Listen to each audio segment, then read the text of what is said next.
জনতা পার্টির সর্বোচ্চ নেতৃত্ব কেন্দ্রীয় স্বরাষ্ট্রমন্ত্রী অমিত শাহজি তিনি আমাকে নির্দেশ দিয়েছেন আক্রান্তদের কাছে আগে থাকতে হবে।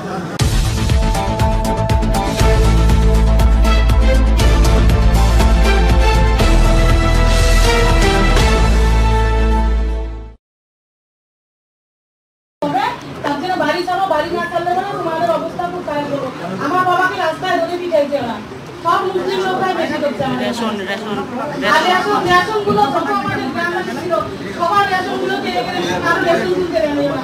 রেশনটা যে নিবে না, রেশন আমাদের কেউ দেয়নি। 4 তারিখের পরে যে রেশনগুলো দেওয়া হয়েছে সেই রেশনগুলো কাউকে ওরা নিতে দেয় নাই।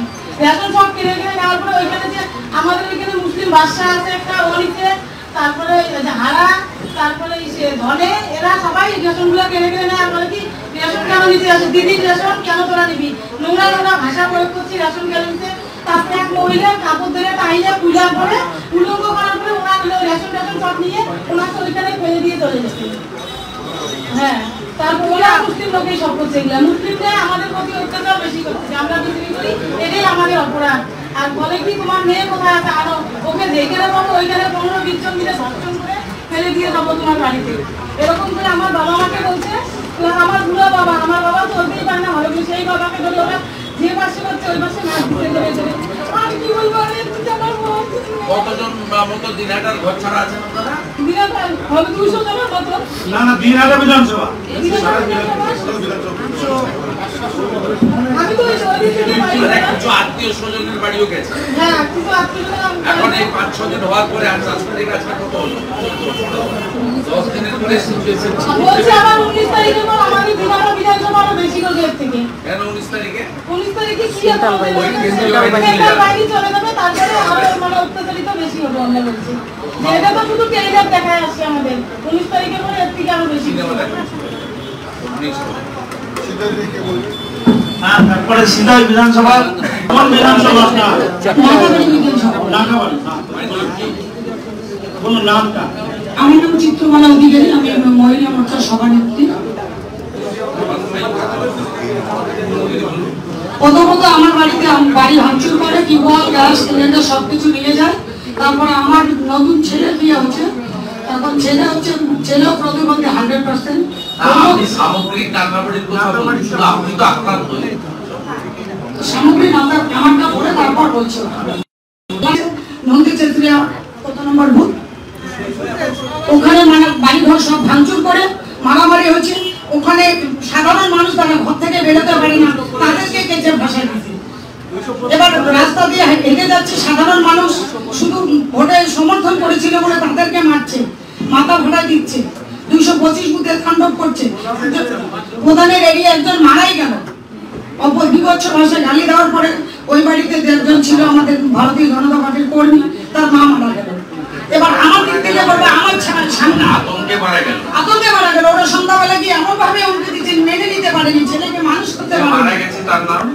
তার নাম তো আমি জানি না, ওর ছেলের নাম হচ্ছে শান্তু। 237 নম্বর।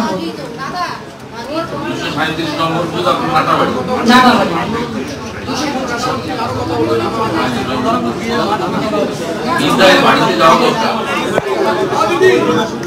এবার 225 নম্বর ওখানে পুরো তাণ্ডব চলছে, যেগুলো আর মেনে নেওয়া যাচ্ছে না। আমরা ঘরে থাকতে পারছি না, আপনারা তো এসে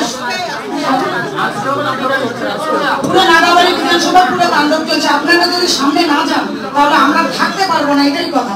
আমি তো সারা রাত্রি ঘুমাই না, বাচ্চা 2 জন প্রতিবন্ধী ছেলে বৌমা, এবার পাশের মানুষকে নিয়ে রাত্রে যাচ্ছি। প্রতিটা দিন সবাইকে রেডি করছি যে তোমরা থাকো, এক জীবনের আশা কেউ করো না, বেঁচে থাকতে গেলে লড়াই করতে হবে।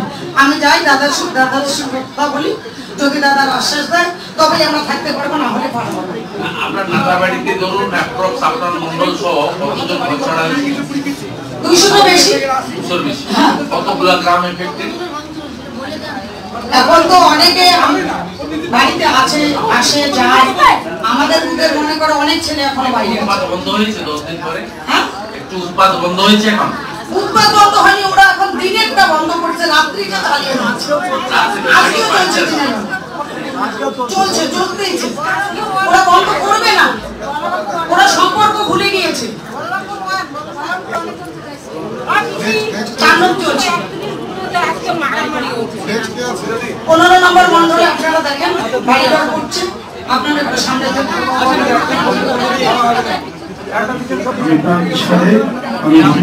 প্রাণকৃষ্ণ দেব, নাটাবাড়ি 1 নং মন্ডল। 10 থেকে 12 দিন একদিন ছিল, এখন মাকে আমি শুনেছি বাড়িতে নিয়ে গেছি।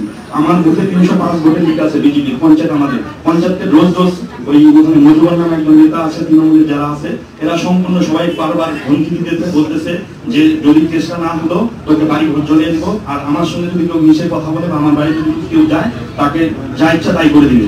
আমার উপরে প্রচন্ড চাপ দিতেছে, বলতেছে যে ও বিজেপি করুক একা, আর বাদ বাকি কাউকে করতে হবে না। আসল গ্রামে তৃণমূলের কি একদম বন্দুক নিয়ে রামদাও নিয়ে আমার কয়েকটা ভাই আছে মুসলমান ভাই, এদের উপরে চড়া হয়েছে বলে তারপরে এরা মানামানি করাতে এরা চুপচাপ হয়ে গেছে। একটু আপনারা একটু গ্রামে গ্রামে সবার বাড়ি বাড়িতে যান, আমি হাত জোর করে রিকোয়েস্ট করছি, মানে আমরা বাড়িতে থাকতে পারবো না স্যার। জমিতে চাষ করতে টাকা পর্যন্ত হাল বন্ধ করে দিয়েছে, সার্বিক অত্যাচার করতেছে। সকাল থেকে যে সব নেতাগুলো চাঁদার জন্য বলতেছে 100 দিনের যে কাজগুলো টাকা দিয়েছে রিটার্ন করতে হবে, লক্ষ্মীর ভান্ডার বন্ধ করে, রেশন পর্যন্ত বন্ধ করে দিয়েছে। তাহলে আমরা কেমন করে কোথায় যাবো আমরা বলুন? আমরা তো বিজেপিটা করি। তো কি আমরা ভাই, আমি নিজে ছুটে এসেছি আমাদের এই সমস্যা বা আপনাদের এই সমস্যা সমাধান করার জন্য, এবং আমাদেরও সীমাবদ্ধ ক্ষমতা আছে, এটা নতুন নয়। পশ্চিমবঙ্গে কি ধরনের রাজনৈতিক সন্ত্রাস হয় সকলে জানে।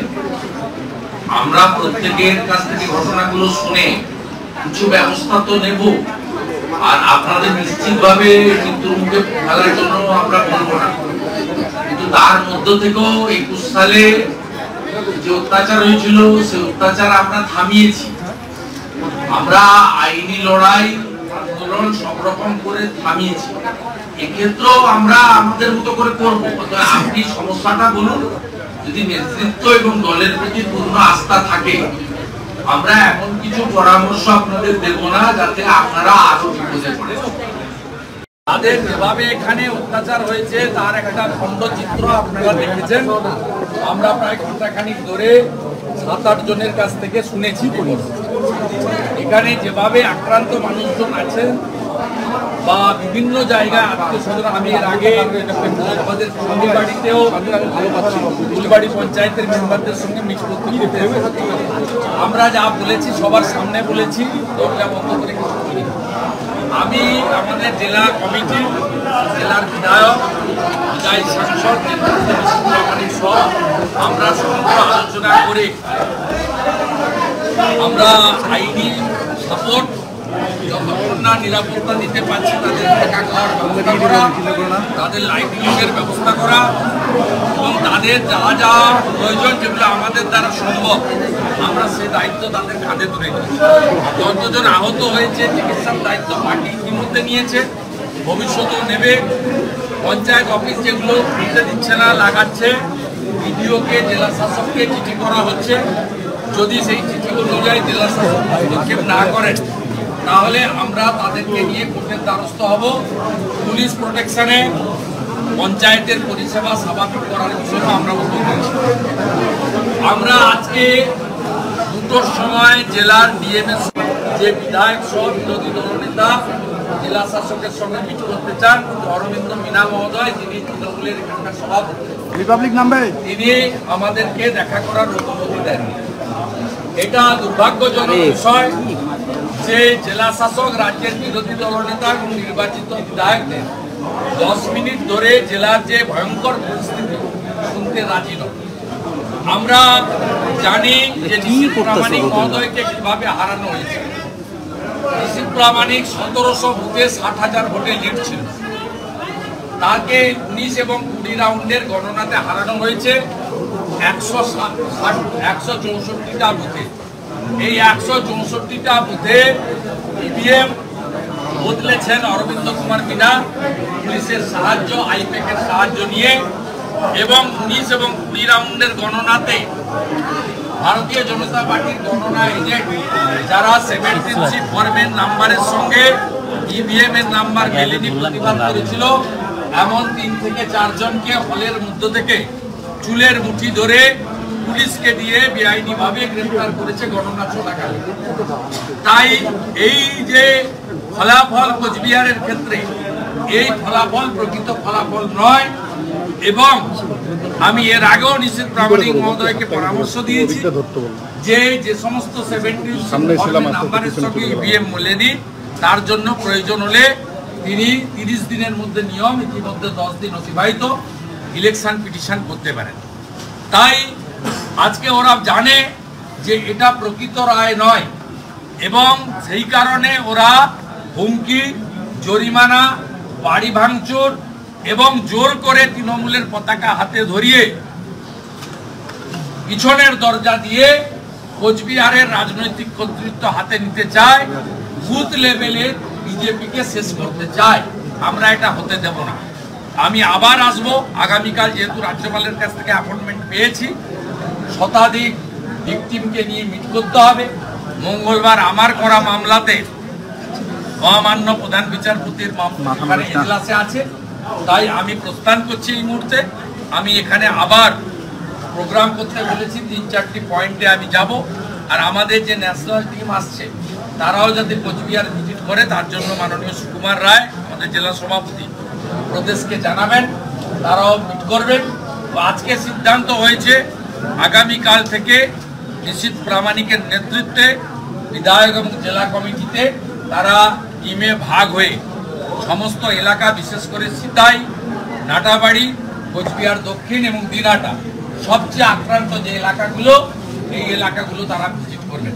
আর যতক্ষণ পর্যন্ত আমরা নিরাপত্তা সুনিশ্চিত করতে না পারছি ততক্ষণ পর্যন্ত বিজেপি কর্মী, সমর্থক, নেতৃত্ব, পঞ্চায়েত মেম্বার তাদের আমরা না যাওয়ার পরামর্শ দিয়েছি। বলছি দক্ষিণবঙ্গের 4টি আসনে আপনি বলেছেন কলকাতায় যে আপনি কোর্টে যাবেন, মঙ্গলবার দিন কেস তারা ফাইল বলেছেন কুচবিহারের ক্ষেত্রে যাওয়া হবে যে আমি প্রার্থীকে পরামর্শ দিয়েছি, তিনি কাগজপত্র খতিয়ে দেখে সময় আছে, আরো হাতে মিটিং আছে, তিনি তো সবটা দেখে নিয়ে করবেন। 76 ফর্মের যে নাম্বার ইভিএম তার সঙ্গে মিসম্যাচ হয়েছে অ্যাকাউন্টিং, এটা তো গ্রাউন্ডে যেতে হবে। উনি ওনার লিগ্যাল দিক দিয়ে সেটাকে অ্যাসেস করছেন, করার পরে উনি 1 সপ্তাহ সিদ্ধান্ত নিয়ে আপনাদের উনি জানাবেন। একটা মিটিং আছে আপনাদের কোর কমিটি, আজকেও দিনে দুপুরে গুলি হয়েছে বেলগুড়িয়ায়, একের পর এক গুলি চলতে লাগছে। মুক্তাঞ্চল পুলিশ মন্ত্রী করেছে, পুলিশ মন্ত্রী এই জেলায় উদয়ন গুহ সহ গুন্ডাদের হাতে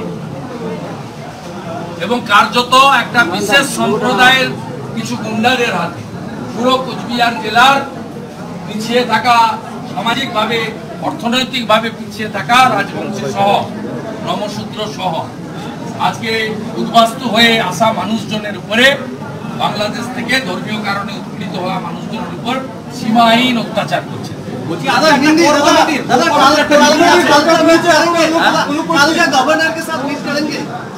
हाँ, थोड़ी देर पहले गवर्नर ऑफिस से मिला है, कल 5:30 बजे गवर्नर साहब मीटिंग हुई, एलओपी मीट करेगी as per the order of the honourable high court.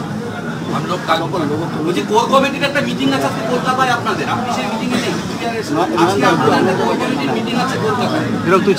ভারতীয় জনতা পার্টির সর্বোচ্চ নেতৃত্ব কেন্দ্রীয় স্বরাষ্ট্রমন্ত্রী অমিত শাহজি তিনি আমাকে নির্দেশ দিয়েছেন আক্রান্তদের কাছে আগে থাকতে হবে। কোর কমিটিতে 18 জন সদস্য আছে, 17 জন ওখানে থাকবে, কোনো প্রবলেম নেই। 16 জন, আমরা 2 জন এখানে আছি। আমি আমার ফিরে গিয়ে রাত্রে বা কালকে গিয়ে সইটা করে ওখানে যে সিদ্ধান্ত হবে সেই সিদ্ধান্তই আমরা পূর্ণ সমর্থন করব। আমাদের দলের নেতারা নির্দেশ দিয়েছেন দিল্লি থেকে যে আগে আক্রান্তর কাছে পৌঁছাতে হবে। বলছি আরেকটা প্রশ্ন, উত্তরবঙ্গ উন্নয়ন মন্ত্রী বলেছেন মাথা ভাঙাতে পরশুদিন যে সমস্ত শহরগুলোতে ভোট পায়নি সেখানে উন্নয়নের উপর টাকা উনি মিডিয়ায় বেঁচে থাকতে চান। উনি 1,60,000 করে বিনামূল্যে ভোটে জিতেছিলেন উপনির্বাচনে, সেটা 20,000-এর নিচে নেমে এসেছে। 26 সালে সেটা -20,000 হবে। উনি শুধু মিডিয়ায় টিকে থাকতে চান। উনি যদি এই কথাগুলো না বলতেন তাহলে মিডিয়া আপনার করতো। আমি দিনাটা টাউন, মাথাভাঙ্গা টাউন এবং কোচবিহার টাউনের যারা ট্যাক্স পেয়ার জনগণকে বলবো, উত্তরবঙ্গ উন্নয়ন দপ্তরের বিরুদ্ধে আপনি মহামান্য রাষ্ট্রপতি এবং রাজ্যপালের কাছে লিখুন, প্রয়োজন হলে আদালতের দ্বারস্থ হবে। প্রাপ্ত বসু বলেছেন যে জয়েন্ট এন্ট্রান্স যা অবস্থা চলছে আবার ফিরিয়ে দেওয়া হচ্ছে। ওর কথার উত্তর দেবো না, ওর নাম বৃত্ত বসু। শুভেন্দুদা 2019 নির্বাচনের পর যে পোস্টাল ভায়োলেন্স দেখা গিয়েছিল, তারপরে বিধানসভা অচল করে দিয়েছিলেন আপনারা বিধায়করা। এবার 2024 বিধানসভা কয়েকদিন বাদে শুরু হবে, তো এই ক্ষেত্রে বিধানসভার কথা বিধানসভা